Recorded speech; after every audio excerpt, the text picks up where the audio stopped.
Vous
pouvez saluer la compagnie de danse Ouazbakey.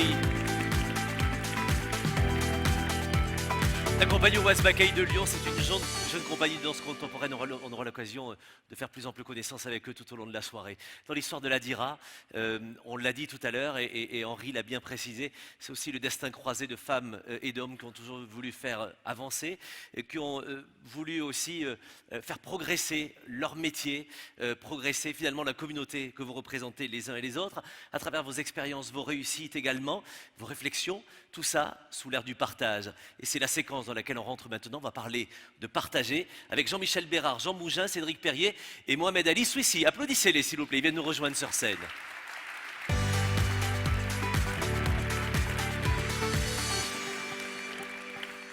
Bonsoir messieurs, bienvenue. Vous avez choisi le plus long chemin pour vous installer. Bonsoir. Installez-vous, je vous en prie, les chauffeuses sont là pour vous. Très très bien. Donc, je sais qu'on est tous habillés en directeur informatique ce soir, ou en chanteur corse selon, mais donc on a choisi une vraie tenue très très sérieuse. Je voulais vous remercier pour avoir respecté le code triste de couleur.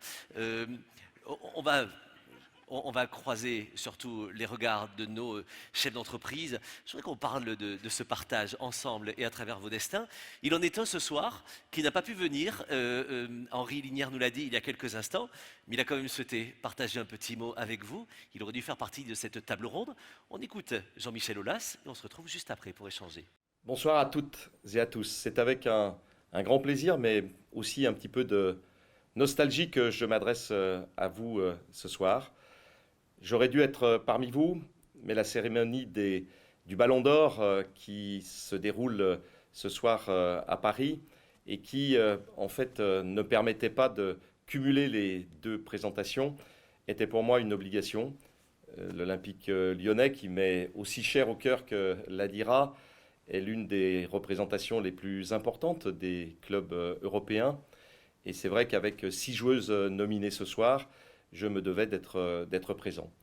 Alors je voulais tout d'abord non seulement m'excuser, mais vous dire à vous, Président Linière, tout le plaisir que j'ai à m'adresser à tous les amoureux du digital, à tous les adhérents de l'Adira. Il y a 50 ans, en fait, déjà avec Marie-Josée, je participais à vos réunions avec beaucoup d'assiduité, avec aussi, je l'espère, beaucoup de dynamisme. À cette époque, Marie-Josée était déjà, on va dire, le maillon le plus important de cette formidable association. Et le président de La Palme nous avait permis de créer une association respectée partout, qui a continué à se développer et qui aujourd'hui donne de l'inspiration à tout le monde. en particulier à beaucoup de startups qui peuvent eh bien, émerger avec cette association et puis aussi être au contact de tous les plus éminents spécialistes en matière de digital. Alors je continue évidemment avec Cégide, dont j'assume toujours la présidence, même si Cégide est devenu américain d'une certaine manière. C'est l'une des entreprises les plus importantes en matière de digital, de software as a service, qui continue à se développer dans le monde entier. Et j'assume donc cette présidence. J'assure aussi avec l'OL et ce stade magnifique, le Groupama Stadium, un ensemble entièrement digitalisé qui a transformé en fait les stades traditionnels de football en véritablement des opérations tout à fait intégrées avec un haut niveau de technologie. Et puis dans ma troisième vie, dans la vie de Allnest, où je sais que Patrick Bertrand, qui assume la direction générale et qui m'a toujours accompagné à l'intérieur de Cégide et maintenant à Allnest, nous participons à une opération aussi de digitalisation et de réalisation de haute technologie à Miami, dans un aérogare privé. Et c'est vrai que ça soit bien que cela soit une société lyonnaise qui ait gagné cet appel d'offres et qui va donc réaliser cet ensemble. Donc je vais vous souhaiter une très bonne soirée, vous dire que je pense très fort à vous. Il y a l'affection, il y a aussi la reconnaissance. Et je voudrais dire tout particulièrement à Marie-Josée combien elle a apporté à cette association, combien elle continue d'apporter et toute l'affection que je lui porte. Merci, bonne soirée à tous.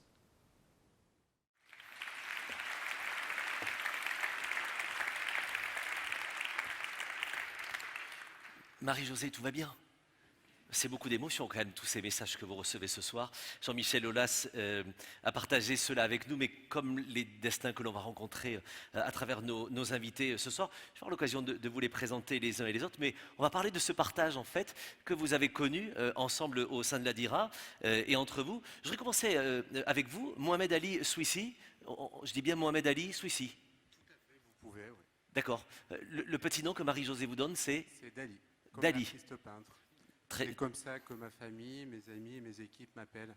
Justement, on n'a pas voulu instaurer l'esprit de vouvoiement ou de rigidité dans l'entreprise. Cela casserait, à mon sens, l'esprit de convivialité et de partage, surtout de partage qu'on a voulu instaurer dans l'entreprise. Alors vous n'êtes ni peintre ni boxeur, en tout cas... Un joli mariage entre les deux, je dirais. Mais très bien, et en plus dirigeant associé d'une jeune pousse qui s'appelle Adservio Lyon, pardon, que vous avez créé en 2017, et la rencontre avec l'Adira, finalement, vous a permis de renforcer votre soif de conquête, régionale évidemment.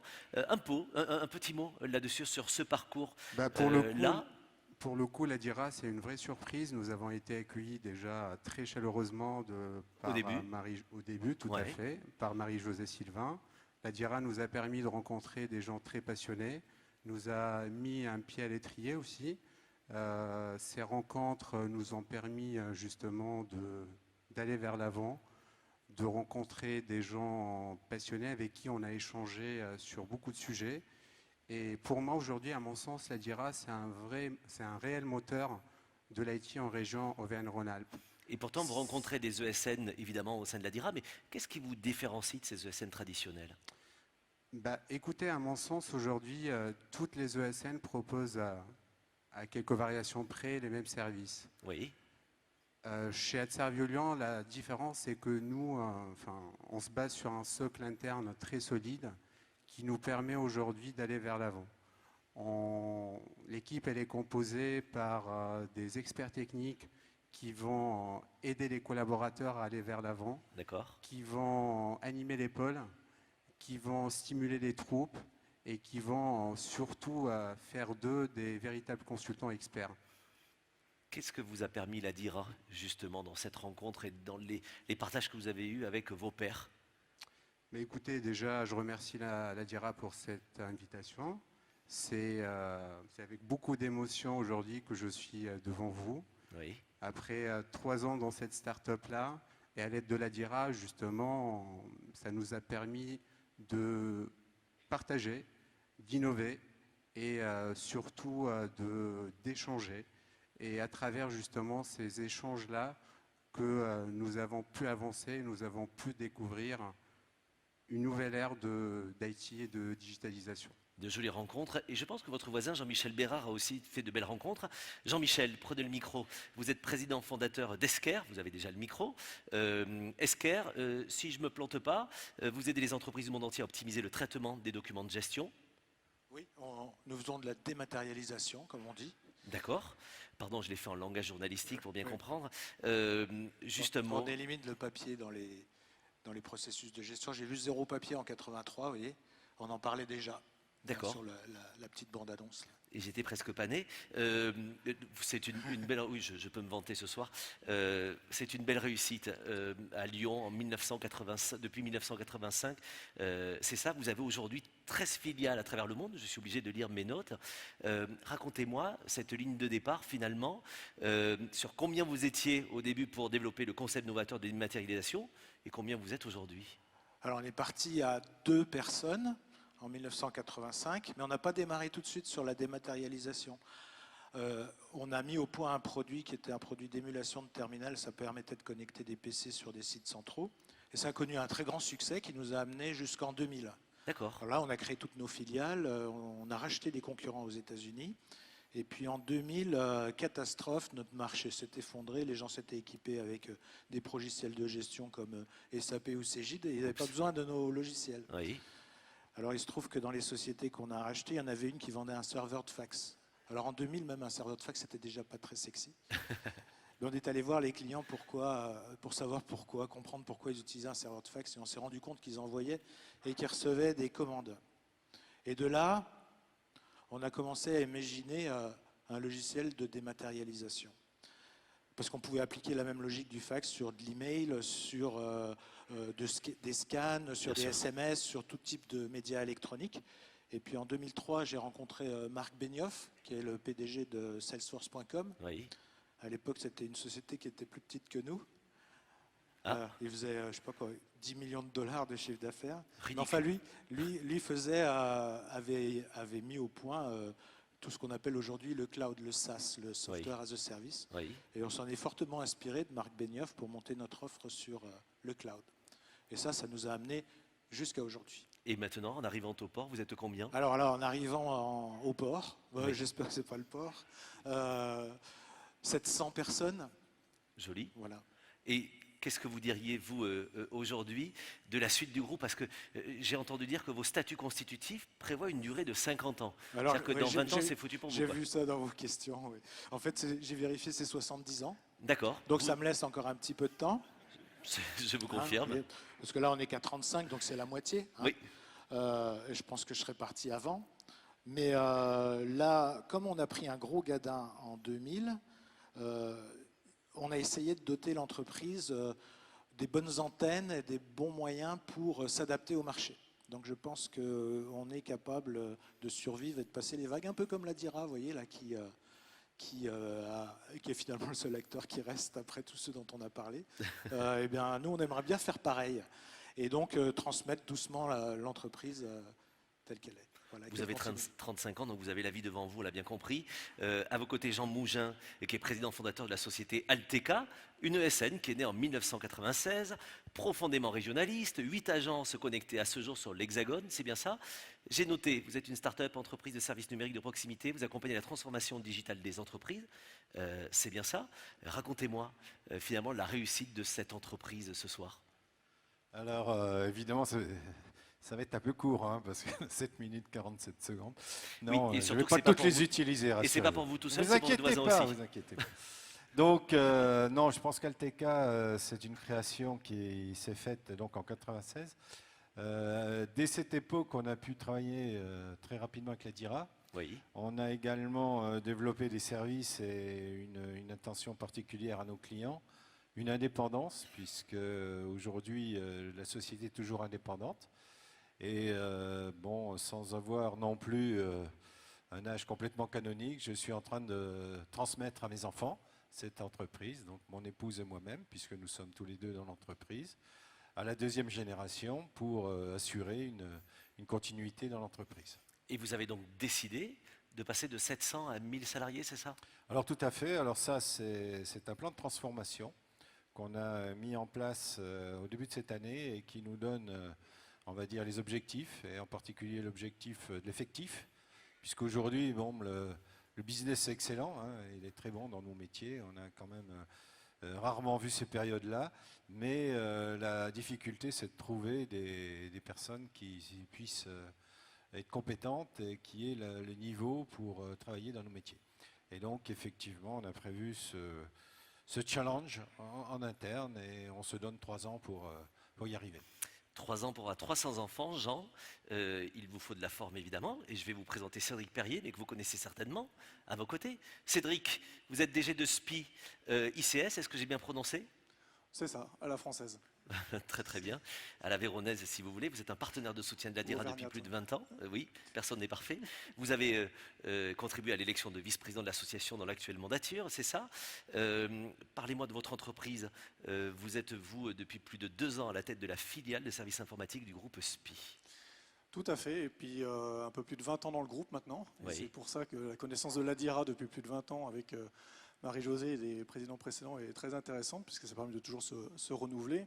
Après, SPI, c'est une société qui travaille pour ses clients, notamment autour des infrastructures, de tout ce qui est service, et qui va de plus en plus en termes de transformation dans la partie cloud, la partie IoT, qui sont encore des gros mots, l'Internet des objets, Oui. et aussi dans tout ce qui est cybersécurité. Donc forcément, toujours être obligé de se remettre en question, d'innover et de s'adapter toujours au marché. Quel est le lien que vous avez, vous, mais je vais poser la question aussi à vos voisins, avec les startups? Il est assez simple, c'est que quand on parle d'innovation, on a des innovations qui viennent de l'interne, mais à un moment, on a besoin aussi de se connecter au monde qui bouge en permanence. Oui. Et ce monde qui bouge en permanence, il vient des startups, de l'écosystème qu'il y a autour. Il vient aussi de toute la créativité que l'on peut voir autour de ce modèle. Et à un moment, c'est comment faire aussi en sorte d'embarquer des startups avec des projets dans lesquels on peut les accompagner et les aider aussi à se développer. Il y a des projets que l'on fait chez nos clients dans lesquels on peut prendre des startups avec nous parce qu'elles ont une vraie valeur ajoutée, elles ont un facteur différenciant. Et donc, du coup, ça permet de les aider aussi à se développer, notamment sur le territoire Auvergne-Rhône-Alpes, mais aussi sur toute la France. Jean-Michel, votre relation l'un et l'autre justement avec ces startups qui peuvent parfois bousculer le marché, mais aussi les savoir-faire dans une entreprise? Quand il y a des ruptures technologiques, comme par exemple en ce moment sur l'intelligence artificielle, Oui. nous on utilise des startups pour faire ce genre de choses. Ensuite, les startups sont très fortes dans tout ce qui est usage, expérience utilisateur, on en a parlé. Donc on travaille avec elles, Oui. parfois on les rachète aussi, oui, quand elles sont vraiment bien. C'est un appel du pied au cas où il y en a dans la salle ou pas? Oui, bien sûr. D'accord, très très bien. Vous demanderez à Mohamed Ali tout à l'heure. Votre regard sur les startups et votre travail au quotidien peut-être? Aujourd'hui, dans notre métier d'entreprise de service, nous n'avons pas un contact aussi proche finalement avec les startups. Nous sommes dans des activités de recherche et de développement, notamment on parle de dématérialisation, de transformation des grands groupes, de mise en œuvre de méthodologies et de travail, on va dire, sur des technologies très récentes. Donc le DevOps, la mobilité, et ainsi de suite. Par contre, au niveau de la start-up, aujourd'hui, on n'a pas encore tout à fait identifié des start-up qui pourraient nous amener des convergences vis-à-vis des besoins de nos clients, même si, bien sûr, on parle de big data, on parle d'intelligence artificielle, on parle d'un certain nombre de choses, mais on a nous-mêmes nos centres internes de recherche.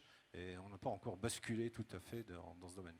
Dali, qu'est-ce qui pourrait les faire basculer dans votre discours ou même des investisseurs potentiels dans la salle finalement? Quel est le message que vous donnez, vous, quand vous rencontrez des gens comme ceux que vous rencontrez ce soir? Écoutez, moi j'aimerais bien déjà souligner que l'entrepreneuriat est une mentalité, non pas une simple démarche. Nous avons étudié aujourd'hui le marché, nous nous sommes implantés et surtout aujourd'hui nous essayons de renforcer aujourd'hui notre existence sur la région. D'accord. Et depuis le début, nous avons essayé justement de créer un cabinet d'experts. Certes qu'aujourd'hui on exerce le même métier qu'une ESN, mais justement nous avons décidé de marier une start-up à une ESN. Et donc pour répondre à votre question, d'éventuels investisseurs pourraient aider au déploiement dans une plus grande envergure d'une société qui est déjà solide composé de personnes ambitieuses pour des projets ambitieux, tout simplement. Je ne doute pas que vous aurez plein de discussions avec ceux qui sont dans la salle tout à l'heure. Si on devait terminer ensemble autour du mot partager, c'est quoi finalement le partage pour vous au quotidien dans vos métiers, dans vos réseaux?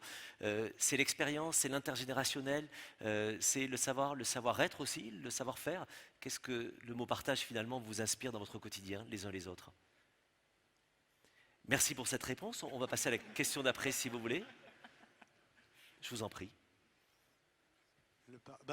Aujourd'hui, comment dire, l'informatique, quand je l'ai connue au départ, c'était très technique. Oui. Et puis, dans les années 2000, les clients ont commencé à demander du retour sur investissement. Ils appelaient ça du ROI. Oui. Et puis, depuis les années 2010, donc grosso modo, avec l'apparition des téléphones mobiles, de l'iPhone, etc., les clients demandent de l'usage. Et les utilisateurs demandent à avoir des solutions faciles à utiliser, qui sont gamifiées, qui collent parfaitement à leurs besoins. Et c'est là où la notion de partage rentre. C'est-à-dire que l'informatique, au départ, c'était un truc pour les initiés. Et puis aujourd'hui, ça concerne tout le monde. Et c'est vrai qu'aujourd'hui, on travaille beaucoup plus en collaboration avec les clients, avec les collaborateurs, en apportant du sens, etc. Partage, collaboration, donner du sens. Messieurs, à tour de rôle. Allez-y, je vous en prie. Oui, moi, ce que je voulais dire un petit peu dans la continuité de ce que vient de dire Jean-Michel Bérard, c'est que le partage, il a toujours existé quand même dans l'informatique. Oui. Dans les projets, dans le concept de travailler avec un utilisateur, de travailler sur un projet, de travailler techniquement avec des personnes techniques, ça a toujours été un élément fédérateur extrêmement important. Aujourd'hui, il se démultiplie par les réseaux, par les communautés, par le nombre de personnes qui existent sur le marché. Et c'est vrai que la facilité de communiquer avec des continents éloignés, avec les États-Unis ou autres, c'est quand même une grande facilité qui aujourd'hui multiplie toute cette communication et donc des outils qui sont créés pour travailler sur ces sujets.